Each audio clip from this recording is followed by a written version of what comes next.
Modern businesses that flourish and thrive in tough economic conditions and fast-changing globalized trends must be flexible, adaptive, able to reinvent not just production processes but entire corporate structures. The process of reinvention in high technology business means keeping pace with emerging technology and innovations. Whether transformational or incremental changes will occur. Successful business recognizes the need for good management as well as good leadership. Because the role of managers and leaders differ, an understanding of each is necessary.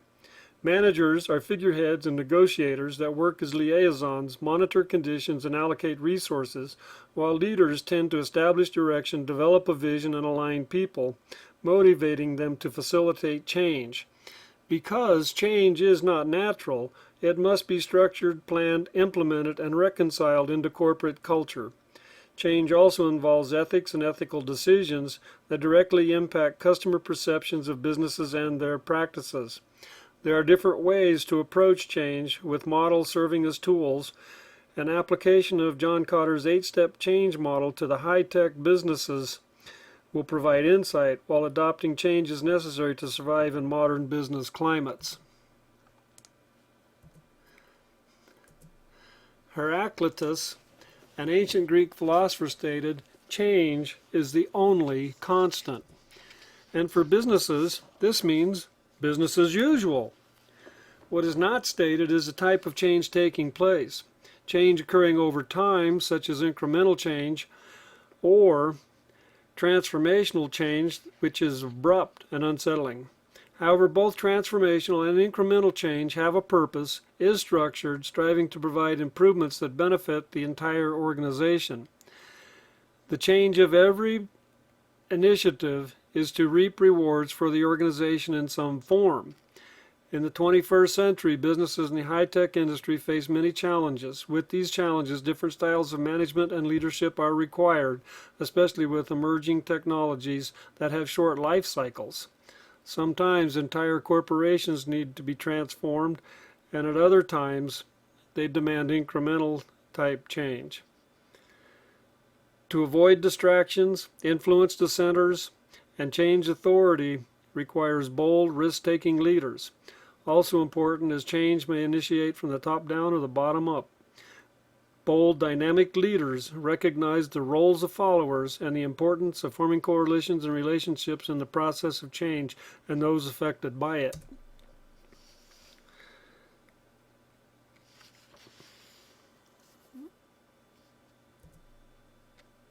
Not everyone will accept change. Change has effect, and not everyone is affected the same. Change must be ethical.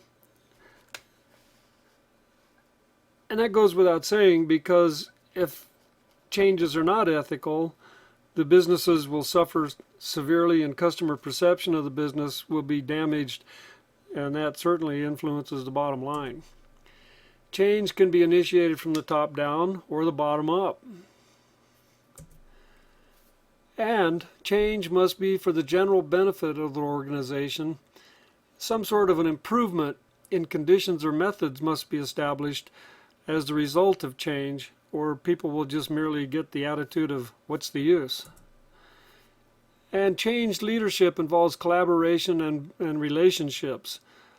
Not any one individual has enough stamina and strength to, in large organizations especially, to convince people that changes are necessary. There's several models of change that have occurred over time, and the earliest was the Ohio State and University models, and they studied change and leadership as an initiating and a consideration idea, and as well as a production and employee-centered terms. Regardless of the terms, the studies revealed two categories of management styles, those concerned with task and those concerned with people. And Robert Blake and Jane Mooten expanded on that idea and placed management into a grid where task managers either were concerned with total task or total people, as in the country club guy or the task management guy, where they found that the ideal manager was the person that had high people and production concerns, whereas the middle of the road guy obviously had medium task and medium concerns for people. Autocratic style is like a military commander that gives an order and someone obeys. The human relations style advocates people over task. The laissez-faire style is basically a hands-off affair where they just trust you to do your thing. And in the democratic style, there's kind of an equal emphasis on both people and task. Fiedler developed his model based on something he called the least preferred coworker scale, which was a series of questions designed to describe the least preferred person on a team. But in a negative aspect, that turned out being what the manager felt, and how the leader-member relations were either good or bad determined the type of leadership style required, as well as the task structure and the position power. And as seen in the chart, there's a most favorable situation to a least favorable based on these relationships. The Hersey-Blanchard situational model was a little more flexible, recognizing that followers had power in the process as well. House's path goal theory allowed leaders to be flexible and adapt themselves to follower characteristics and workplace characteristics. The 3D model of managerial effectiveness, as well as the leader participation model and substitute for leadership, are recent trends in research concerning leadership and the roles that leaders and followers play. Kotter, 8-step model to implement change, requires following certain steps that he feels must be followed in order. The first step is to establish a sense of urgency. Urgency, or a sense of it, may not seem all that necessary to the change process, and leaders may be impatient to implement change rather than take the pulse of their organization and market conditions. Kotter thinks change leaders must determine the state of the organization. If the organization turns out to be complacent, the company might fail to react thinking everything is just fine. For change to have a chance, people need to buy into arguments about real market conditions and the reality of outside threats, leading to internal conversation, thus building urgency. The self-sustaining logical approach allows people to identify threats while exposing opportunities, and leaders begin to research the opportunity or threat, adding to the idea of implementing change with a sense of urgency. It is important that sufficient time be allowed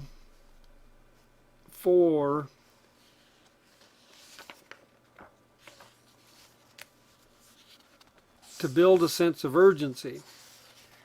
75% of management must be on board or buy into the change if it is to be successful. Moving on too soon could result in failure. A guiding coalition indicates that leader-follower relationships are crucial to forming coalitions that see projects to completion. Research also indicates that followers cannot be bullied and coerced into action, that the best method is influence. Leaders must influence or convince people to follow or buy into the idea of creating change.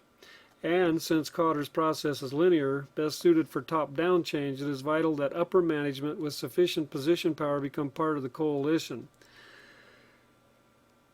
Fast-paced decisions in complex organization require team players that operate feeling secure, trusting other members of the team. Usually upper management has the substantial position power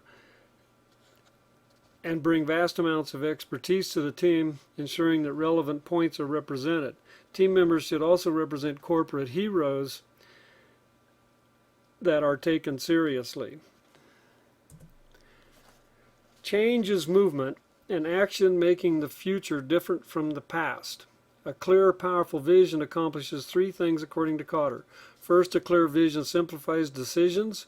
A clear vision motivates people to take action, and clear vision coordinates actions of people efficiently.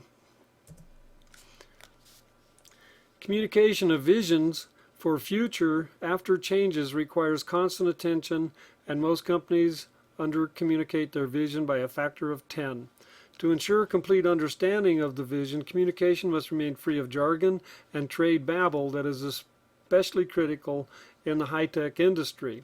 Communicating a clear vision encourages telling stories, using metaphor, using examples, and analogies.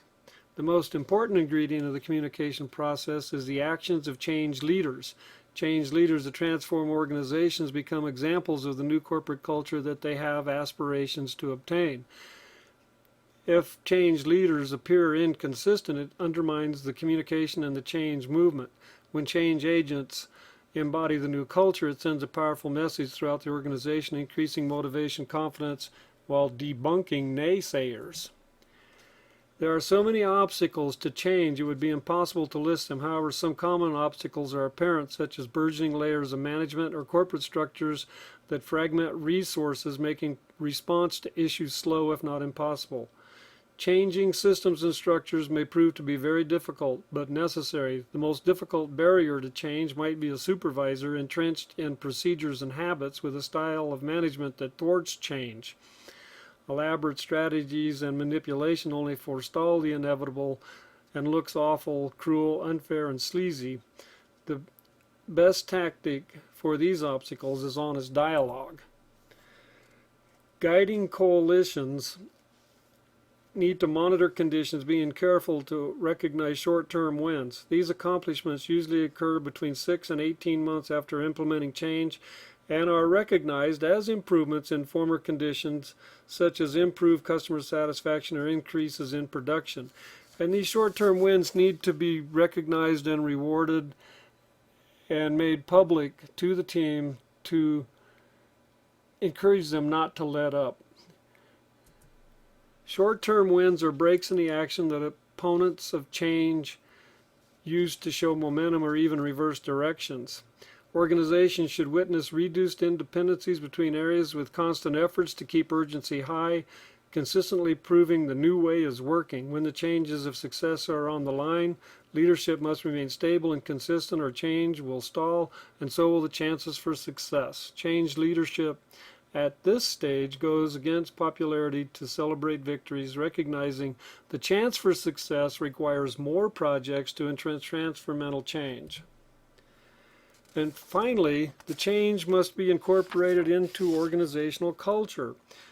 Cultures have deep roots with heroes and legends that teach new generations employ the meaning to belong. So it goes that new practices must also have deep roots that become entangled with the establishments. This is never easy, and for this reason, incorporating change into organizational culture comes last, not first in the change process. To ensure transformational change sticks, it must be proven that the new way is a superior way, and that corporate heroes start practicing and teaching this to the new employees.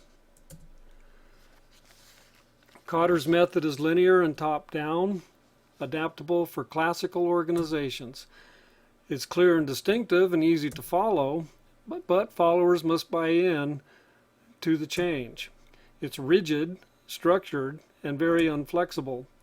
A one-time mindset of change with no room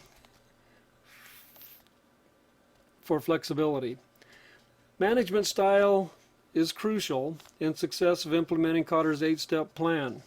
Kotter's model fits classical organizations, being too rigid for fast-paced changing business and environments. Therefore, it is best suited for classical management styles and classical business structures.